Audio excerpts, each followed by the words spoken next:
কালকে আমাদের ঈদুল আজহা এর মৌকাপে সকলকে আমাদের মুসলিম ভাইদের সালাম আলাইকুম এবং আমাদের সঙ্গে হিন্দু ভাই রয়েছে তাদেরকে নমস্কার। কালকে যেহেতু এটা কুরবানি, এই কুরবানিতে আমরা সব মুসলিম ভাইদের কাছে একটা আমার অনুরোধ, বিশেষ করে গোয়ালপুকুরবাসী পুরো ভারতবর্ষে যারাই আমরা মুসলিমরা এই প্রোগ্রামটা করি তাদের উপর বিশেষ অনুরোধ যে আমরা যেই চিজটাকে ব্যবহার করি কুরবানিতে এবং সেই চিজ যেভাবেই আমরা খাই না কেন সেটাকে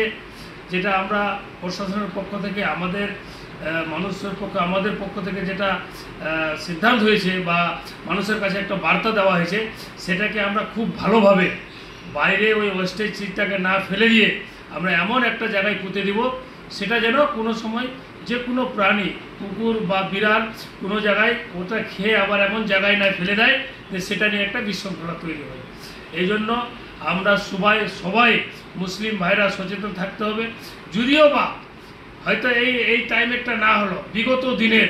যদিও কোনো কিছু পড়ে থাকে তাহলে যারা সমাজসেবী আমাদের হিন্দু ভাইদের কাছেও আমাদের বিশেষ অনুরোধ, যদি কোনো জায়গায় কোনো কিছু দেখা দেয় তো আমরা যারাই বিভিন্ন জায়গায় ঘুরি না কেন প্রশাসন হোক বা আমাদের হোক ফোন করে তাড়াতাড়ি বলবে, আমরা সেটাকে অতি শীঘ্রই যেভাবে হোক না কেন এমন জায়গায় ব্যবস্থা করবো যেন কারো মনে আঘাত না লাগে।